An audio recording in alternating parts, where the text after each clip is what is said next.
안녕하십니까. 한국전자통신연구원에서 온 김성현입니다. 여러분과 함께 이렇게 만나게 되어 반갑습니다. 오늘 저와 여러분과 함께 만날 내용은 반도체에 관한 것입니다. 제목을 바이러스가 반도체인가 라는 다소 도발적인 내용으로 한번 잡아봤습니다. 우선 반도체가 무엇인지, 그리고 반도체 속에는 어떤 전하들이 존재하는지, 반도체를 이용한 소자들은 어떤 것이 있는지, 그리고 마지막으로 새로운 반도체들은 어떤 것들이 있는지를 살펴보도록 하겠습니다. 손으로 계산을 하던 것에서부터 시작을 해서 현재 여러분 책상 위에 올라가 있는 컴퓨터까지 반도체를 이용한 컴퓨터는 비약적인 발전을 해왔습니다. 아래에 있는 사진처럼 이제는 인공지능이 사람의 영역까지 들어오게 되는 그런 세상이 된 것 같습니다. 이런 비약적인 발전, 반도체가 그 핵심 속에 있다는 것은 의심의 여지가 없을 것 같습니다. 여러분이 한시라도 없으면 견디기 힘들어하는 이 스마트폰도 마찬가지입니다. 초기에 보는 스마트폰은 벽돌 모양의 단지 전화 통화만 할 수 있는 것이었지만 지금 스마트폰은 작은 컴퓨터, 아니죠. 제가 쓸 때에 비하면 오히려 더 큰 컴퓨터가 스마트폰 그 자체가 되겠습니다. 초기에 휴대폰이 작아지는 것은 반도체 공정 기술의 발전에 의한 것이고, 뒤쪽에 스마트폰이 오히려 커지는 것은 많은 양의 정보를 사람에게 화상으로 정보를 전달하기 위한 디스플레이의 기술 증가 때문이라고 할 수가 있겠습니다. 이런 기술의 발전은, 이것은 물론 하나의 이제 상상도에 불과하겠지만 우리의 미래를 우리가 지금 상상하기 힘든 만큼 발전시킬 것입니다. 이런 미래가 완전히 꿈이 아닌 것은 현재 초고층 빌딩도 연구되고 있고, 나르는 택시, 자동차도 현재 연구되고 있는 상황으로 우리의 상상 속에 있는 미래가 실제 우리의 미래가 될 수도 있다 하는 것을 보여줄 수도 있겠습니다. 이런 핵심 소재가 되는 반도체는 그림에서 보시는 바와 같이 이런 칩으로 대변될 수가 있고, 이 칩을 분해를 해보면 저기 그림에서 보이는 것처럼 여러 층으로 된 반도체가 형성이 되어 있습니다. 이렇게 반도체에 된 구조를 위에 있는 까만색 인캡슐레이션이라고 보이는 이런 까만색 소자로 덮어서 보호를 하고 있습니다. 이런 소자는 밑에 보이는 바와 같이 반도체 실리콘이라고 불리는 반도체 위에 식각 공정을 통해서 만들어지게 됩니다. 이런 식각 공정 속에는 무수하게 많은 이런 반도체 소자가 있습니다. 여기서 보이는 빨간색은 금속입니다. 그리고 밑에 화살표가 그려져 있는 부분은 전련체가 되고요. 그 위에 하늘색으로 보이는 부분이 반도체입니다.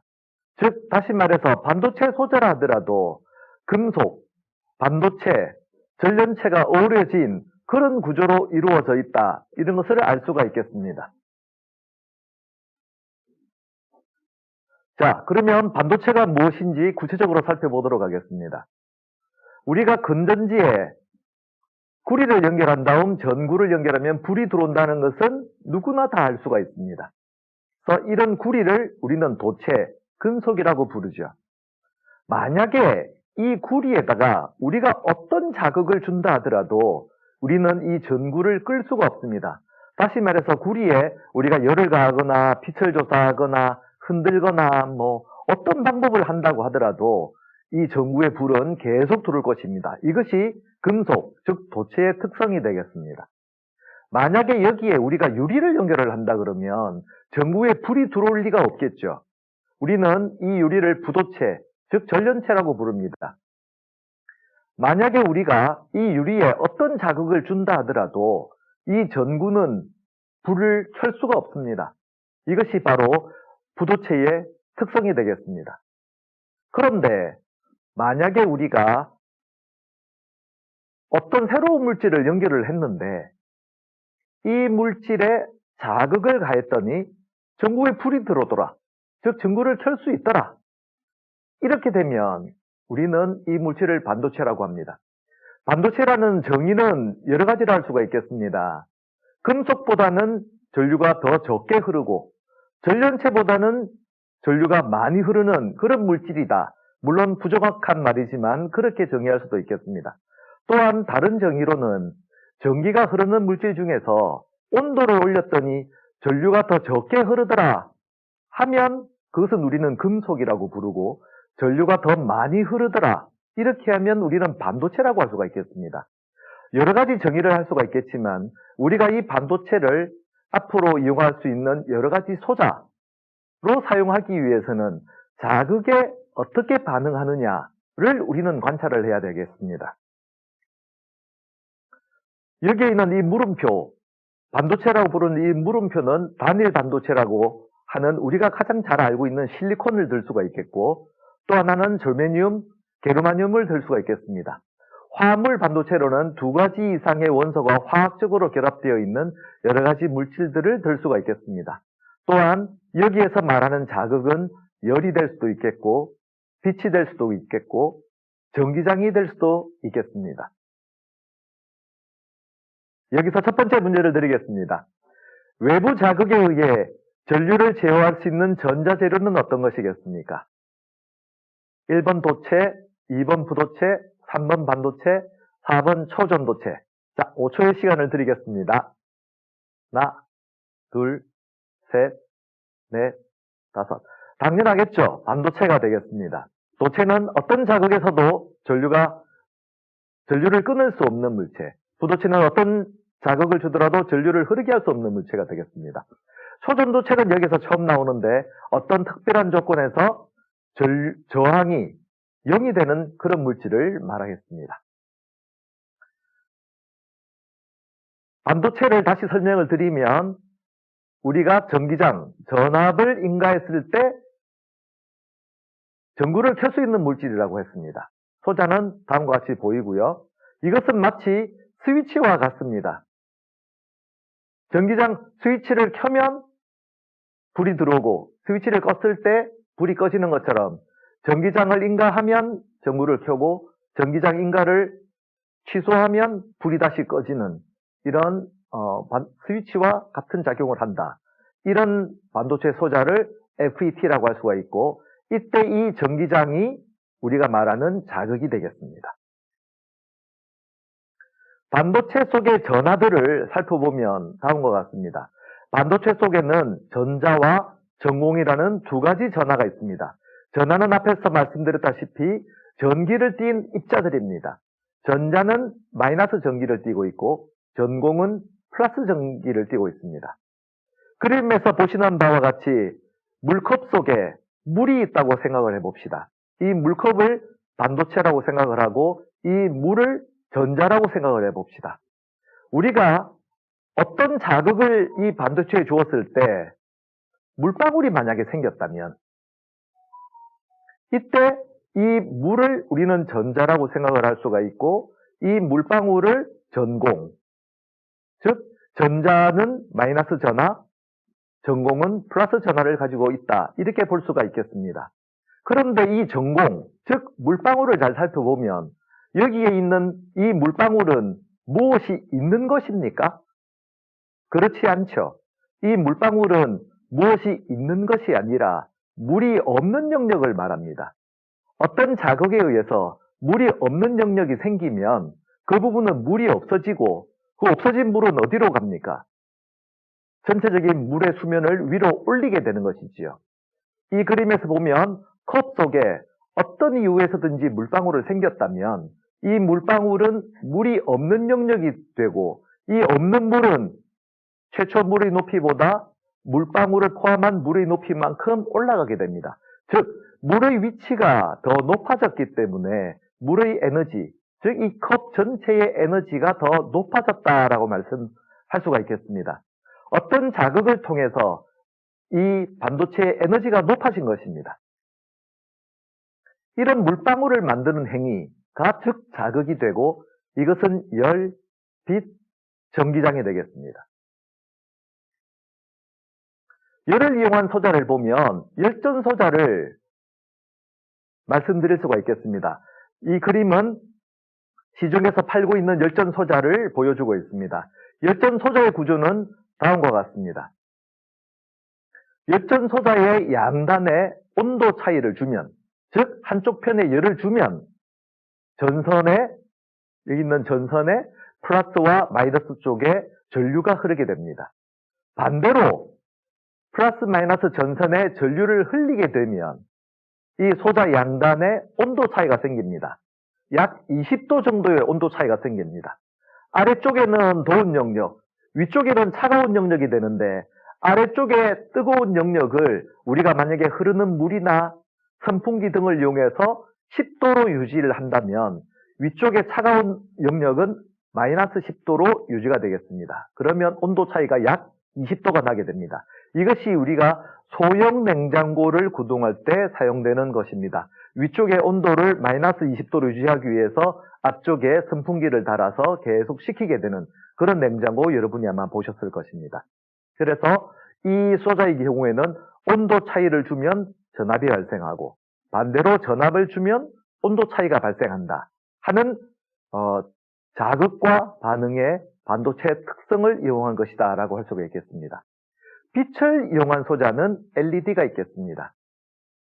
이 소자는 앞에서 말씀드린 바와 같이 만약에 우리가 빛을 조사를 하면 전자와 전공이 발생을 해서 전압이 발생을 하게 되고 반대로 내가 전압을 가하면 빛이 만들어진다 하는 것이 되겠습니다. 마찬가지로 이 경우에는 자극이 빛이 되고 빛을 가하면 전압 차이가 발생을 하고 마찬가지로 전압 차이를 가하면 빛이 발생한다 하는 것이 되겠습니다. 이런 반도체 소자를 이용해서 우리는 대형 LED TV를 만들 수가 있겠죠. 두 번째 문제를 제시하겠습니다. 반도체 소자로 만들어 사용하기 위해 가하는 자극 중에 적절하지 않은 것은 무엇인가? 1번 열, 2번 진동, 3번 빛, 4번 전기장. 자, 5초 드리겠습니다. 1초, 2초, 3초, 4초, 5초. 여기에서 답은 진동이라고 말씀드릴 수가 있습니다. 하지만 정확하게는 진동이 답인가 하는 것은 우리가 아직까지 새로 개발된 반도체 소자가 없기 때문에 진동이라고 말씀을 드릴 수가 있지만 반도체 소자의 발전을 보면 다양한 반응의 자극에 의해서 반응을 만들어내는 소자들이 아직도 개발되고 있기 때문에 향후 진동을 이용한 소자들도 얼마든지 출현이 가능할 것이다 하는 예측을 할 수가 있겠습니다. 다음은 새로운 반도체들을 살펴보도록 하겠습니다. 첫 번째 말씀드릴 것이 산화물 반도체입니다. 산화물 반도체는 어떤 것이 산화되었다 하면 쉽게 말해서 산소와 결합되어 있다 이렇게 말씀드릴 수가 있겠습니다. 그림에서 보시는 바와 같이 산화물 반도체는 자체가 투명하기 때문에 전체적으로 투명한 전자소자를 만들 수가 있습니다. 실리콘은 불투명하니까 만들고 나면 뒤가 보이지 않는데 산화물 반도체들은 투명하기 때문에 만들고 난 다음에 뒤가 잘 보인다는 것을 알 수가 있습니다. 두 번째, 산화물 반도체는 실리콘 반도체와 다르게 훨씬 낮은 온도에서 만들 수가 있습니다. 여기 그림에서 보시는 이 플라스틱은 FET라는 것인데 FET는 최고 온도를 높이더라도 120도 이상 온도를 높일 수가 없습니다. 변형이 되기 때문이죠. 산화물 반도체는 120도 이하에서 공정이 가능하기 때문에 이런 플라스틱 기판 위에 만들 수가 있습니다. 즉 유리나 플라스틱 기판 위에 투명한 전자소자를 만들 수 있기 때문에 구부림이 가능한 투명한 전자소자를 만들 수 있다 하는 장점이 있겠습니다. 그래서 보시는 바와 같이 유리 위에 투명한 소자를 만들고 그것을 레이저로 이용해서 떼어내면 굉장히 얇고 투명한 구부림이 가능한 전자소재가 가능하기 때문에 손목에 붙인다든지 하는 새로운 형태의 전자소자가 얼마든지 가능하다 하는 것을 말씀드릴 수가 있습니다. 대표적인 물질로 제테노가 있겠습니다. 여기 같은 경우는 금속인 아연이 산소와 결합되어 있는 산화물이 되겠습니다. 이것을 우리가 다양한 방법으로 얇게 만들어서 소자로 이용하는 것입니다. 다음은 1차원 반도체를 들 수가 있겠습니다. 1차원1차원반도체의 대표적인 것이 잘 알고 있는 CNT라는 물질입니다. 이 CNT는 카본 나노 튜브의 약자입니다. 카본은 탄소인데 위에서 보이는 이 그림의 꼭지점에 모든 꼭지점이 다 탄소로 구성되어 있습니다. 나노는 이 튜브의 직경이 나노메타 사이즈인데 이것을 100만 개를 나란히 두면 1mm가 되는 아주 가는 그런 튜브가 되겠습니다. T는 계속 말씀드렸다시피 튜브의 T인데 구조가 튜브 형태로 되어 있습니다. 이 튜브는 이런 한 겹으로 되어 있는 것도 있고 여러 겹으로 되어 있는 것도 있고 어떤 것은 반도체 특성을 나타내기도 하고 어떤 것은 금속 특성을 나타내기도 합니다. 이것은 X축으로, 즉 튜브의 길이 방향으로 전류는 잘 흐르지만 Y축이나 이 튜브의 직각 방향으로는 전류가 잘 흐르지 않기 때문에 전류의 흐름이 거의 1차원이다 해서 1차원 반도체로 부르게 됩니다. 그리고 2차원 반도체도 존재를 하는데 여기 사진에 보이는 것이 몰리브덴 황화물 MOS2가 되겠습니다. 이것을 우리가 이제 얇게 만들어서 전류를 흘리면 반도체 특성을 보인다고 해서 2차원 반도체입니다.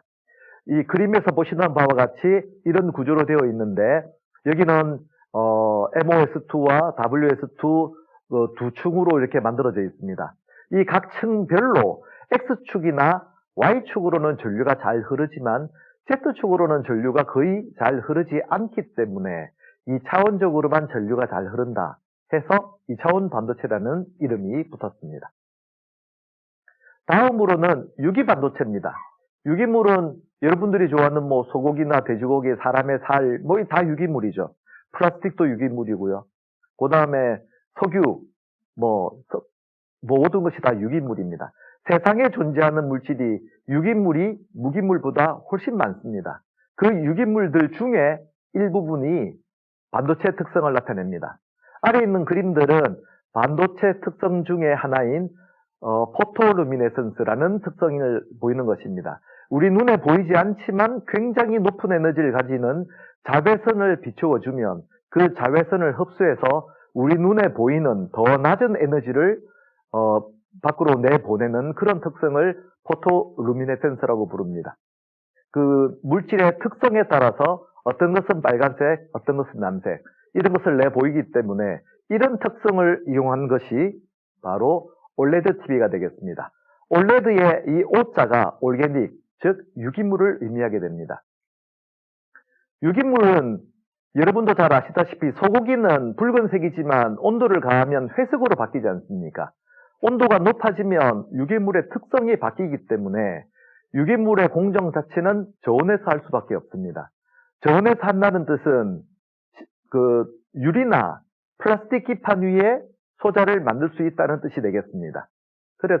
그리고 이 유기물 자체는 아주 얇게 만들기 때문에 그 특성 자체가 투명합니다.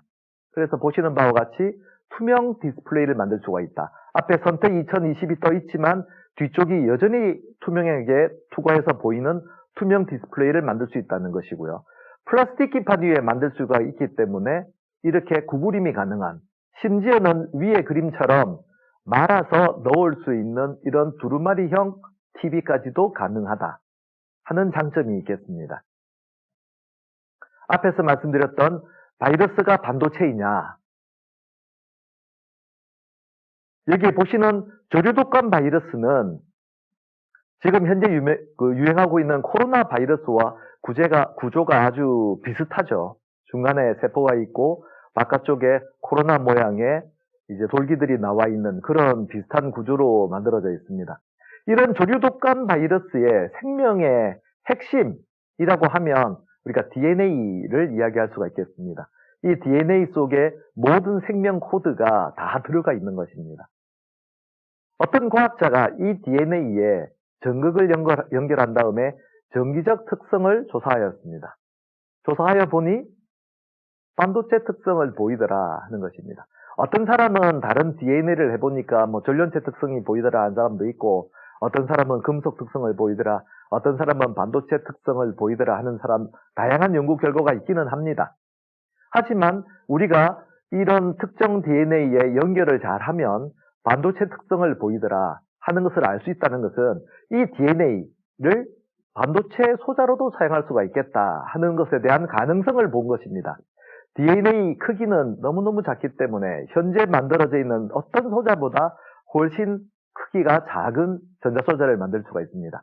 크기가 작은 전자소자는 이 전자소자를 구동하기 위한 전압이 훨씬 더 낮아도 되기 때문에 열 발생도 작고, 열 발생이 작다는 것은 우리가 정말 많은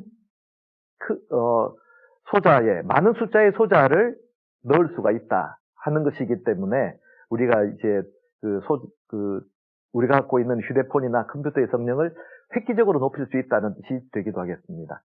심지어는 더 나아가서 이 DNA의 분자 하나, 여기에 있는 많은 돌기들 중에 한 개를 이용해서 반도체 소자를 만들자는 분자 전자 소자까지 현재 연구가 되고 있는 상황입니다. 아직까지는 소자로 만들기까지는 좀 먼 길이기는 하지만 현재 연구가 되고 있고, 먼 미래에는 그 분자 전자를 이용한 소자도 우리 주변에 등장할 가능성이 있다는 것을 알 수가 있겠습니다. 지금까지 말씀드린 바와 같이 우리 지금 현재에 있는 과학기술을 이끌어온 실리콘 반도체 이외에 다양한 종류의 반도체가 우리 주변에 나타나고 있다 하는 것을 알 수가 있겠습니다. 여러분들이 제 나이가 되는 30년에서 35년 정도 후가 된다 그러면 지금 우리가 연구하고 있지 않은 새로운 반도체들도 우리 주변에 굉장히 많이 등장해서 연구가 되고 있고 소자로 우리 주변에 사용되고 있을 것입니다. 그 많은 반도체는 여러분들 중에 누군가가, 아니면 여러분 이후에 태어날 누군가가 발견을 하고 소자를 만들고 우리 주변에 가지고 올 것입니다. 저는 여러분이 또는 여러분 중에 어떤 누군가가 그 주인공이 되기를 간절히 바라고 있겠습니다. 마지막 문제 드리겠습니다. 다음 중 반도체가 아닌 것은 1번 ZNO, 2번 CNT, 3번 MOS2, 4번 글래스. 너무 쉽죠? 답은 4번이 되겠습니다. ZNO는 산화물 반도체, CNT는 1차원 반도체, MOS2는 2차원 반도체라는 설명을 드렸습니다. 여기에 4번은 아니지만 4번 자리에 어떤 새로운 반도체의 이름을 써넣을 주인공이 바로 여러분이 되었으면 하는 바람입니다. 자, 그래서 오늘 강의는 이것으로 마치도록 하겠습니다. 감사합니다.